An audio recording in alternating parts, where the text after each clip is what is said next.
Hello everyone and welcome to instant biology by doctor Neelabh. मैं फिर से आ गया हूँ आपके बीच में एक बहुत ही इंटरेस्टिंग और इम्पोर्टेंट इन्फॉर्मेशन के साथ। इस समय मैं टाइफर की वेबसाइट के ऊपर हूँ। आप में से बहुत सारे लोग टाइफर के बारे में जानते होंगे।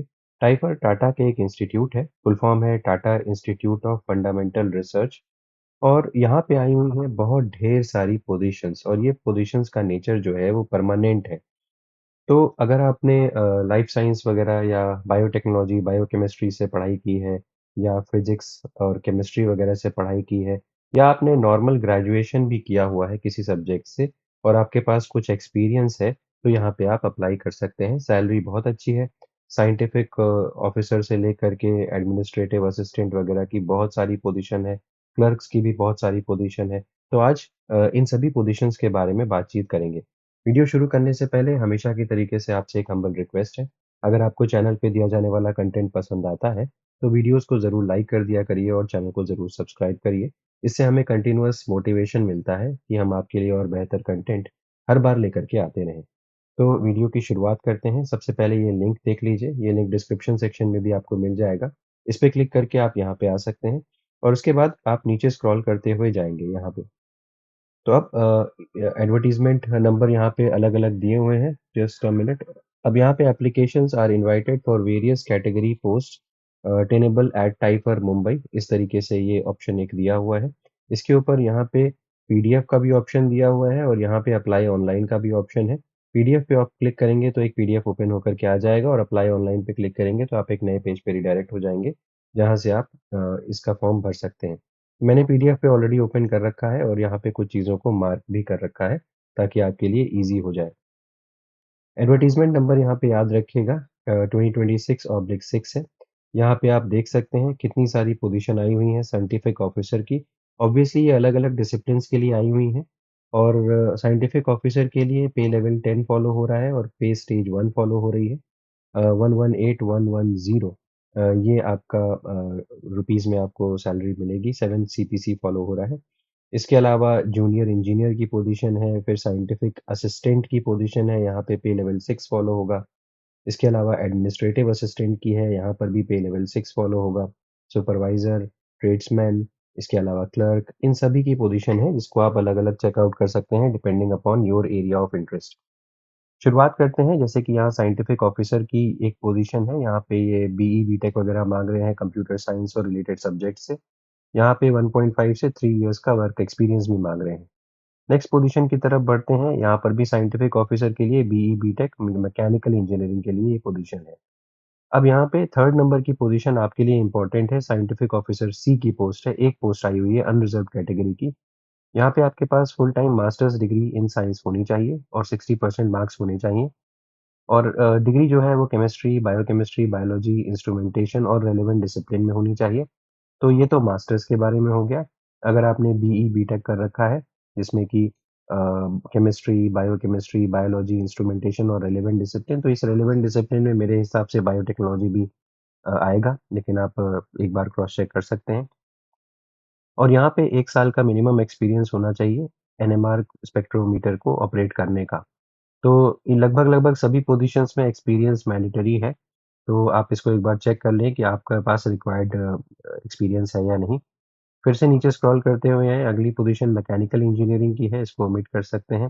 फिर से यहाँ पे जो पोज़ीशन है साइंटिफिक असिस्टेंट बी की, बहुत सारे स्टूडेंट्स हमारे फिज़िक्स और केमिस्ट्री बैकग्राउंड के भी होते हैं, तो आपके लिए बहुत अच्छी इन्फॉर्मेशन है ये फिज़िक्स, केमिस्ट्री की। अगर आपके पास साइंस ग्रेजुएट की फुल टाइम साइंस ग्रेजुएट अगर आप हैं, तो यहाँ पे अप्लाई कर सकते हैं, बट 2 साल का एक्सपीरियंस यहाँ पर लगेगा। इसके अलावा नीचे स्क्रॉल करते हुए अगेन साइंटिफिक असिस्टेंट बी की पोजीशन है, फिजिक्स और केमिस्ट्री वगैरह के स्टूडेंट्स अप्लाई कर सकते हैं ग्रेजुएशन के लेवल पे। इसके अलावा एक्सपीरियंस यहाँ पर भी लग रहा है, मिनिमम 1 ईयर एक्सपीरियंस यहाँ पर भी लगेगा। इसी तरीके से अगली पोजीशन साइंटिफिक असिस्टेंट बी की है, यहाँ पर भी फिजिक्स वगैरह के स्टूडेंट्स अप्लाई कर सकते हैं। इसके बाद एडमिनिस्ट्रेटिव असिस्टेंट, यहाँ पे देखिए एडमिनिस्ट्रेटिव असिस्टेंट में ग्रेजुएशन की डिग्री अगर आपके पास किसी भी सब्जेक्ट से है, मेंशन नहीं है कौन-सा सब्जेक्ट, बट यहाँ पे एक पॉइंट जो इम्पोर्टेंट है वो 5 साल का एक्सपीरियंस माँग रहे हैं, अकाउंट्स, परचेज़, स्टोर्स वगैरह में, तो ये होना चाहिए। इसके अलावा मोड ऑफ रिक्रूटमेंट जो है वो हर किसी में लिखा हुआ है, किसमें क्या मोड ऑफ रिक्रूटमेंट होगा। तो यहाँ पे अगेन एडमिनिस्ट्रेटिव असिस्टेंट, यहाँ मल्टीपल एडमिनिस्ट्रेटिव असिस्टेंट की पोजीशंस हैं देखिए। बस यहाँ पे ग्रेजुएशन किसी भी डिसिप्लिन में हो और आपके पास 5 साल का एक्सपीरियंस हो, तो आप अप्लाई कर सकते हैं। ये देखिए अगेन एडमिनिस्ट्रेटिव असिस्टेंट, ये सुपरवाइज़र की पोज़ीशन है बट यहाँ पे हॉस्पिटैलिटी मैनेजमेंट की रिक्वायरमेंट है। अगली पोज़ीशन ट्रेड्समैन की है, फिर इसके बाद ट्रेड्समैन की एक और पोज़ीशन है, फिर ट्रेड्समैन की एक और पोज़ीशन है, फिर ट्रेड्समैन है, फिर ट्रेड्समैन है। यहाँ से लैबोरेटरी असिस्टेंट की पोज़ीशन है, आपके पास नेशनल ट्रेड सर्टिफ़िकेट होना चाहिए, इसके अलावा आपके पास एक्सपीरियंस भी होना चाहिए, ये एयर कंडीशनिंग से रिलेटेड है।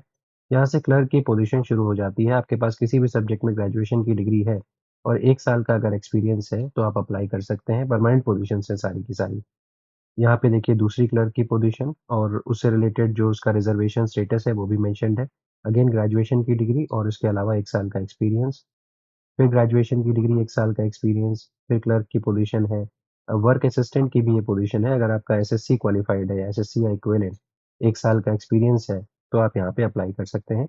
फिर से वर्क असिस्टेंट की पोज़ीशन है, एसएससी या इक्विवेलेंट क्वालिफाइड हो और 1 साल का एक्सपीरियंस हो, यहाँ पे कर सकते हैं अप्लाई। फिर से वर्क असिस्टेंट और फिर से work assistant, work assistant, work assistant, work assistant और इसके अलावा सिक्योरिटी गार्ड वगैरह की पोज़ीशन है। इसको आप चेकआउट कर सकते हैं अपने एंड पे अगर आप इंटरेस्टेड हैं कुछ पोज़ीशंस में तो अप्लाई कर सकते हैं, ख़ास तौर पे जहाँ पे ग्रेजुएशन और या एसएससी वगैरह माँगा गया है या बीटेक माँगा गया है अगर आपके डिसिप्लिन से मैच करता है तो। यहाँ पे एक पॉइंट इम्पोर्टेंट दिया हुआ है कि appointment for the post at serial number 30 is temporary and non pensionable. आप इसको चेकआउट कर लीजिएगा कि 30th नंबर पे कौन-सी पोज़ीशन प्रोजेक्ट एडमिनिस्ट्रेटिव असिस्टेंट है। तो यहाँ पर भी ग्रेजुएशन की डिग्री और 5 साल का एक्सपीरियंस माँग रहे हैं, ये टेम्परेरी पोस्ट है। इसके अलावा appointment for the above post serial number 1 से लेकर के 7 तक और 12 से लेकर के 17 तक will be initially for a period of 3 years और आपका सर्विस रिव्यू किया जाएगा और अगर आपका सर्विस पसंद आता है तो उसको कंटिन्यू कर दिया जाएगा। ये सारी की सारी परमानेंट जॉब्स हैं ज़्यादातर रिव्यू करने के बाद उसको परमानेंट कर दिया जाता है। कुछ पोज़ीशंस में आपको सैटरडे, संडे और हॉलिडेज़ पे काम करना पड़ सकता है 12 से 17 से तक, 22 से 29 तक, ये चेकआउट कर सकते हैं। और selected candidates for post of serial number 1 to 29 will be governed by NPS, national pension scheme. आपको सिर्फ़ और सिर्फ़ ऑनलाइन अप्लाई करना है यहाँ पे। अप्लाई ऑनलाइन का ऑप्शन मैंने आपको दिखाया था, तो वो भी देख लीजिएगा। Online application must be submitted by July 4th 2026 तो अभी भी आपके पास अच्छा खासा समय है जब आप इसको सबमिट कर सकते हैं। कैंडिडेट्स को अपने following documents with copies at the time of recruitment process जब रिक्रूटमेंट होगा तो ये सारी की सारी डॉक्यूमेंट्स की ज़रूरत पड़ेगी। इसमें प्रिंट आउट है, आइडेंटिटी प्रूफ है, बर्थ सर्टिफिकेट है, educational qualification, experience certificate, character certificate आपका, रिज़र्वेशन का सर्टिफिकेट, इन सब चीज़ों की ज़रूरत पड़ सकती है, तो इनको लेकर के आइएगा। इसके अलावा outstation candidates called for recruitment process for the post of serial number 4 to 11 and 12 SC candidates को सिर्फ will be paid a single second class return fare for the journey by the shortest route. तो SC candidates के लिए ही ये सिर्फ option available है और इसके अलावा और कोई ख़ास इम्पोर्टेंट चीज़ यहाँ पे मेंशन नहीं है। क्या एग्ज़ामिनेशन किस तरीके का होगा इसके बारे में जानकारी अभी तो फ़िलहाल नहीं मिल पाई है। तो एक बार आप इसको डिटेल में चेकआउट कर सकते हैं इस ब्रोचर को और इन केस कोई दिक्कत है, कुछ भी पूछना है आपको तो आप इनकी ईमेल आईडी पे या इनसे डायरेक्टली कनेक्ट कर सकते हैं। ये अप्लाई ऑनलाइन का ऑप्शन है, इसके ऊपर क्लिक करें, तो आप एक नए पेज के ऊपर रिडायरेक्ट हो जाएँगे और ये पेज ओपन हो जाएगा, यहाँ पे ये ओपन हो गया है और इसको तो सबसे पहले आप रजिस्टर करें और उसके बाद फॉर्म फिल कर सकते हैं।